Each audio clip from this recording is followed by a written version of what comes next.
Vous écoutez un message enregistré à l'église CVV Paris. Pour plus d'informations, visitez notre site internet cvvparis.fr.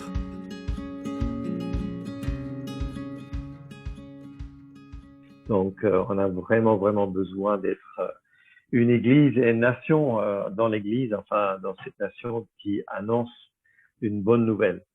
Et ça, c'est notre nouvelle série, Jésus qui est toutes les dimensions de l'annonce de l'évangile. Annoncer l'évangile, c'est des choses naturelles à faire. On écoute Dieu, on voit les choses spirituelles, on parle de le royaume de Dieu, mais c'est normal qu'on ne garde pas ça pour nous. Sinon, CVV devient une machine stérile. Sinon, on est une église stérile. Jésus nous a dit dans Matthieu 28, allez dans le monde entier, dans les nations, et de prêcher la bonne nouvelle. Alors, donc pour moi, je vais juste partager mon écran, comme ça vous pouvez suivre en même temps le PowerPoint et ça aide un tout petit peu les différents points avec ce que je vais partager. Donc, Jésus, notre modèle pour annoncer la bonne nouvelle. Et pour moi, la série qu'on a eue là pendant la période du virus est vraiment une introduction maintenant à cette nouvelle série qui est le modèle auprès de Jésus, le modèle comme les patriarches, le modèle comme les apôtres, et puis le modèle des mages, et puis la période de Noël qu'on va vivre ensemble. Donc, c'est tout à fait une nouvelle période où on va proclamer quelque chose de bon, une bonne nouvelle. Hein, c'est ça l'important. Alors, c'est vrai que apporter les bonnes nouvelles, c'est pas forcément juste convaincre les gens que Jésus est un bon gars et qu'il peut nous aider dans des situations compliquées. Hein, vous connaissez bien cette photo, j'imagine. C'est pas non plus, d'ailleurs, de convaincre les gens que quelqu'un doit croire en Jésus parce que ça va changer sa façon de vivre. Alors, je le dis spécifiquement, même si c'est le résultat de leur foi, ce n'est pas la vraie raison. Si Jésus, c'est notre modèle pour la proclamation de bonne nouvelle, il y a une chose qui est vraiment très importante et essentielle pour nous en tant que chrétiens à comprendre. C'est que Dieu a envoyé Jésus sur terre à cause du péché. C'est à cause du péché que Jésus est venu sur la terre. Pour Dieu, le problème du péché, c'est un vrai grand problème. Et Dieu a envoyé Jésus pour restaurer le monde et apporter la paix dans le cœur du monde. Là où on voit dans les infos, les journaux d'aujourd'hui, toute la frustration, la douleur, la colère, c'est pour ça que Jésus est envoyé, pour ce péché qui est là dans le monde. C'est à cause du péché. Alors, je veux qu'on regarde rapidement juste les évangiles. Qu'est-ce que les évangiles nous disent de Jésus? Dans Matthieu 1, verset 21,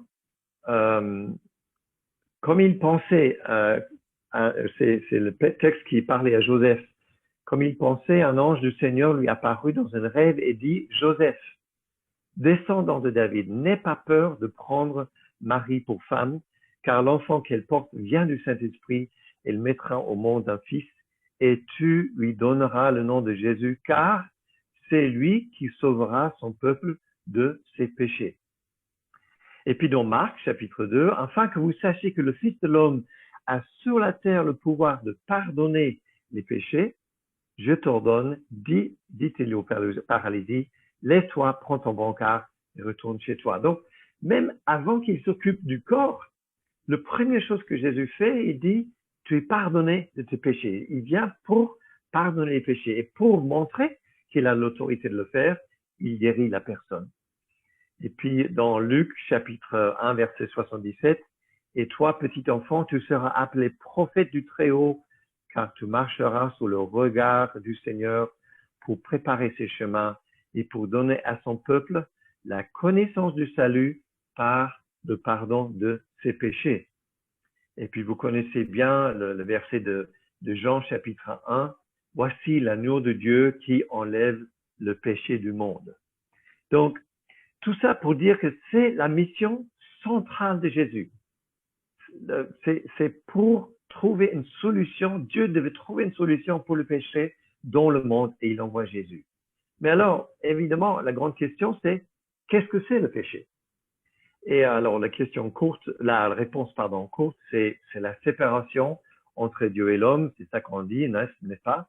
Encore pire, j'ai envie de dire, et nous met aucun désir en nous de connaître ou rentrer dans une relation avec Dieu. On a envie de fuir, comme Adam et Ève dans le jardin, ils ont eu peur, ils se sont cachés. Alors, des fois, il faut regarder rapidement pour voir l'origine du péché dans Genèse chapitre 3. Et puis, vous connaissez l'histoire, je ne vais pas la raconter à nouveau, où l'homme et la femme vivaient en harmonie avec Dieu, en harmonie avec eux-mêmes et avec la nature. Et puis, ils décident de prendre une indépendance. Ils décident de ne pas obéir à cette parole que Dieu leur a donnée, de ne pas prendre le fruit. Il rejoint, si je peux dire ça d'une façon plus moderne, la partie politique des insoumis. C'est exactement ça. C'est le parti politique des insoumis. C'est-à-dire que je n'accepte pas l'autorité qui est sur moi. Je décide de faire autrement. Alors, vous allez rigoler, mais c'est la réalité. C'est la réalité. Ils n'ont pas accepté une autorité. Et alors, on pourrait se dire, mais l'orgueil et l'incrédulité sont les deux choses qui viennent dans le monde à cause de leur acte. C'est les deux péchés cardinaux qui sont venus dans le monde. Et leur relation avec Dieu est tordue, du coup. Leur relation avec les uns et les autres est tordue. Et leur relation avec le monde autour d'eux est tordue. Le péché est entré dans toutes les zones de leur vie. Et Genèse 4, verset 7 nous dit que si en revanche tu agis mal, le péché est même couché à ta porte et ses désirs se portent vers toi. Mais c'est à toi de dominer sur lui. C'est Dieu qui parle à Caïn. Donc, le péché est deux choses ici. C'est des actes de rébellion individuels, mais c'est une puissance aussi qui est à notre porte et qui veut nous contrôler, qui veut prendre la place. C'est pas juste, comment je pourrais dire ça, c'est pas juste prendre quelques bonbons au magasin de Carrefour sans les payer. Hein, peut-être ça vous est arrivé par erreur, etc. C'est pas ça. C'est vraiment un ADN qui est dans nos cœurs et dans notre façon de penser. Et Samuel et Sarah, merci, vous avez lu cette verset tout à l'heure, c'est pile poil dans le pensée que dans Romains 3, 23, tous ont péché et sont privés de la gloire de Dieu. Tous ont péché. C'est dans l'humanité. Tous ont péché. Et c'est pas la peine de faire semblant que ce n'est pas vrai. Il y a beaucoup de gens qui essayent de régler ce problème de péché en disant que ça fait partie de notre société, en disant qu'on va l'ignorer ou que ce n'est pas vraiment une difficulté, c'est juste une question de culture, la façon que je vis, etc. On pourrait dire toutes sortes de choses là derrière. Mais rien peut changer le problème de péché sauf Jésus. C'est le seul qui peut vraiment régler ces difficultés. Les actes que je fais malgré mes bonnes intentions, la culpabilité et la honte que je vis, que je ressens, c'est impossible de se les enlever hors Jésus. Alors, certains pensent qu'ils peuvent s'en sortir tout seuls de leurs problèmes. Ils vont ignorer le problème du péché dans leur vie. Ils vont, comme je disais tout à l'heure, en faire un problème culturel dans la société. Mais en fait, Jésus est le seul qui peut vraiment complètement, non simplement enlever le péché, mais la culpabilité et l'acte et le poids du péché dans nos vies mêmes. La puissance, si vous voulez, du péché. Il est la solution. Alors, j'ai déjà cité Romains 23, mais à nouveau, Sarah et Samuel, vous avez cité la suite, et il est très important de ne pas juste citer tous en péché et sont privés de la gloire de Dieu, mais de citer la phrase après.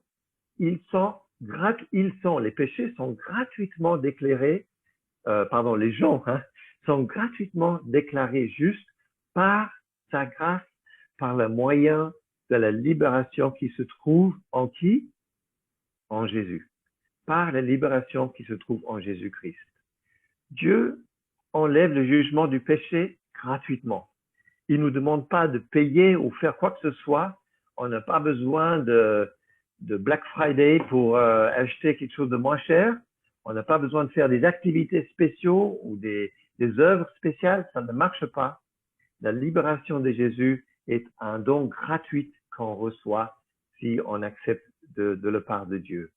Donc, finalement, quel est le modèle de Jésus pour nous, pour l'évangélisation? Quel est le modèle que Jésus nous donne? Parce que finalement, c'est ça ce qui est important. Eh ben, Jésus voit le péché en nous, il voit peut-être l'adultère, il voit le cœur qui est plein de convoitise, il voit l'avarisme, il voit le désir d'amasser, il voit la pulsion de dépendance que je n'arrive pas à rompre, etc. Et il nous regarde et il nous aime. C'est ça le modèle de Jésus. Il nous aime. C'est l'immense exemple de Jésus. Aimer les gens dans leur péché. Aimer les personnes là où ils en sont. Et notre modèle à nous, c'est d'apprendre à aimer les personnes là où ils sont, dans la boue, dans les complications, dans les difficultés. On a tellement tendance de voir le bout, de voir le problème, de voir les difficultés, de voir ce qui ne va pas. Et Jésus, il vient avec l'amour. Et vous connaissez bien dans Jean 12, 46 à 50, moi, Jésus dit, la lumière, je suis venu dans le monde afin que quiconque croit en moi ne reste pas dans les ténèbres. Si quelqu'un entend mes paroles mais n'y croit pas, ce n'est pas moi qui les juge, car je suis venu non pour juger le monde, mais pour le sauver. Jésus est là pour te sauver, pour nous sauver. Celui qui me rejette et qui n'accepte pas mes paroles a son juge, la parole que je l'ai annoncée. C'est elle qui le jugera le dernier jour. En effet, je n'ai pas parlé de ma propre initiative, mais le Père qui m'a envoyé m'a prescrit lui-même ce que je dois dire et annoncer. Et je sais que son commandement, le commandement de Dieu, est la vie éternelle. Donc le modèle que Jésus nous donne, quand il dit d'aller dans le monde entier et de faire toutes les nations des disciples, c'est d'annoncer sans jugement à l'autre le commandement du Père, la vie éternelle, la liberté de la puissance du péché et la liberté de la culpabilité du péché sur les uns les autres. Qu'ils le veulent ou pas, ils le ressentent. C'est clair. Alors, le modèle de Jésus pour nous, elle se trouve dans Jean 17, de versets 20 à 23. Et vous allez être repartis en groupe dans un instant. Et le moniteur de groupe va vous faire lire ces versets-là. Et la question que je voudrais vous laisser, c'est de lire ces textes et se poser les questions sur la prière de Jésus sur vos vies, la prière de Jésus qui dit qu'il nous remplit de son amour. Et comment est-ce que cet amour, l'amour de Jésus, est manifesté ou visible aux gens autour de nous.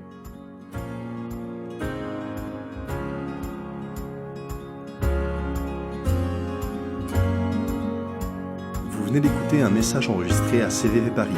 Pour plus d'informations, visitez notre site internet cvvparis.fr.